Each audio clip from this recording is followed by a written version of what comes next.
It is the biggest giveaway we've ever run over at futtrading.co.uk. This year has been the most insane year for the website. It has come on leaps and bounds. We've improved it left, right and centre. And you guys have supported us through all of that. I want to say thank you for all the incredible support that there's been there this year. Really, we couldn't do it without you guys buying into what we do. And so to say thank you, we are giving away 2 next generation consoles and 2 copies of FIFA 22. So 4 giveaways in total. One of you will win each of those rewards. It's going to be absolutely insane. So 4 people subscribed are going to win themselves an awesome prize. All you've got to do is subscribe between now and July, so the end of July, to be entered in with a chance to win. Perfect time right now to test the market on FIFA. When your coins are, I guess, less needed, you can learn how the market works, work with that, and it will give you a running start for FIFA 22. So make sure you check it out. Go over to futtrading.co.uk. But for now, let's get into the video. Yo, what is up, guys? Welcome back to a new video with me, Fuzzball40. As always, if you're new around here, make sure you subscribe down below and make sure your notifications are turned on so you never miss an upload. And you saw in the intro, don't forget, check out Foot Trading. We are giving away a PlayStation 5 digital, an Xbox Series S, and 2 copies of FIFA 22. So one of you guys that subscribe to the site, you might as well be using the site right now, learning how to trade on this game, ready for FIFA 22. The first month or two, if you can trade, you can make coins, it sets you up for the rest of the game. You have a much better team, a much more competitive team, it allows you to do better in Foot Champs, so make sure you get involved. But this video is a really simple video. A lot of people have been asking about how I'm getting the coins to do SBCs or grind out the game and stuff like that. I understand a lot of people sit there and say, oh, FIFA's dead now, it's rubbish, blah, blah. People are still playing this game. When you've got players like Richarlison being packed in, I'm looking right now at 655,000 coins, people are still playing FIFA. People like to do this thing going, oh, the game's dead now, no one cares about the game. Throughout this year, people are still caring, especially because the Euros and the Copa America are on. People still have the football hype. And FIFA 22 is coming out sooner than FIFA 21 did. There's only going to be a month or so gap between when I think this game gets very, very quiet and the new game coming out. And so there's still a lot of opportunity in this game. The content at the moment is brilliant. There's a lot to do in this game. And so don't fall into that trap of there's nothing to do or I'm not going to bother. If you're enjoying the game, play it. But I want to show you some basic things at the moment that I'm doing to make coins and some stuff you guys can do. And the reason why I'm showing you these things is because even if you are enjoying playing the game still right now, you don't want to be on this game 24/7. There's a big wide world out there. The Euros are on, like I say, well, nearly finished now, come on England. And it's summer. So even for me in summer, I tend to have a little bit of time off, go out, see people, see the sun, all those sort of things I wouldn't do normally. But we started off in our first place, and that is marquee matchups. This has been probably the biggest money maker, coin maker in recent sort of weeks. It's very, very easy to make coins on this whenever it comes out, but it's also easy to continue to make coins on once it's out. So the marquee matchups at the moment are throwback, and so really it can be anything at all. I've seen a few people say they call things like Sweden and those sorts of things because of whatever. A lot of this is luck in terms of the people that call it prior to it coming out. I saw some people being like, oh, because this team did this and this, that, because Brazil reached the final, there'll be a Brazilian one there. Okay, cool. It's not a bad educated guess, but still, it is what it is. However, these tend to have quite annoying requirements. So if you look at the Brazil-Belgium one, requires a minimum of 2 Brazilians, 1 Belgian. The Sweden-Senegal requires a minimum of 2 from Sweden or Senegal. These ones here aren't really that big a thing. But these are 2 here that you'd be most interested in. I'm going to look at the Sweden one, for example. The rating on this is 79. The chemistry on it is 80, which is quite high. It requires a minimum of 2 Swedish players or Senegalese players. So Swedish players have climbed. They've not rocketed, but they've climbed quite significantly. And if I just show you this, basically, here are some of the Swedish players that have sold. So 2,500 on him, 1,500 on those. It gives you a rough estimate of where they're at. So Pontus Jansson here, for example, paid 1,500 for. He's selling for 2,500. If you've got Oscar, I haven't bought this card, but I do want to show you what he's done as an 83 rated. He was very, very low yesterday, and now he has absolutely rocketed up over 6,000 coins. Now, this is one that I packed, I think, and got as a duplicate. But we'll sell him off anyways because he's high in value. You would do that. So I'll check your club for these cards anyway. For Belgians, for Brazilians, for Senegalese, for Swedish. But these cards aren't too difficult to pick up on bids. You can see that I weren't watching as I've been recording this. And Anderson, Toivonen, they've all gone for next to no coins. But that Forsberg there for 3,000 coins, I picked one up for 650. They're not hard to pick up, I can promise you that. And then I'm going to talk to you about these guys in a minute. But then you look at Forsberg, for example.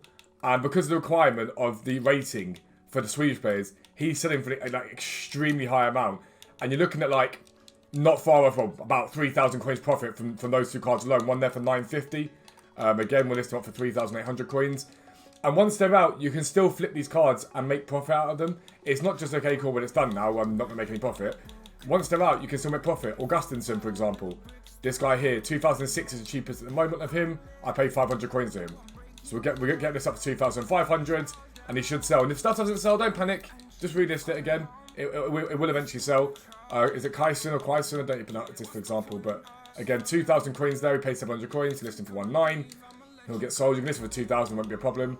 And Janssen, again, this one he gets undercut quite a bit. As you can see, I've got a 2,500 there. He does get undercut quite heavily. Again, don't panic. He will eventually sell, even if you've got him listed for a bit more than that. Toivonen, he's the one that gets massively undercut all the time. But 1-4, 1-3, 1-2. Again, we picked him up 750. We'll list him for 1.5. He will eventually sell for 1.5. And so you can trade with these cards when they come out. It's relatively easy. It's not hard to do.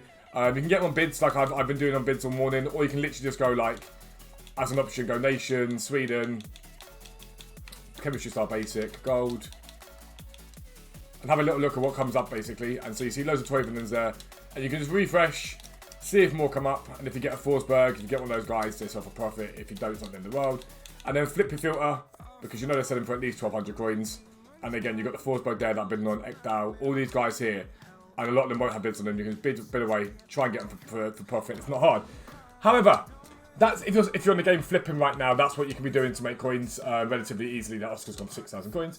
Check your club, like I say, for players from Brazil, Belgium, Sweden. Senegal don't really tend to sell for too much, but you can have a little look.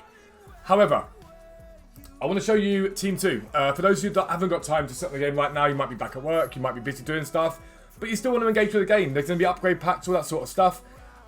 You can look to last week's Summer Stars cards, and what they did out of packs, the gold cards of them, and what Fodder did out of packs. So this is last week's Summer Stars team. There's another team coming up today.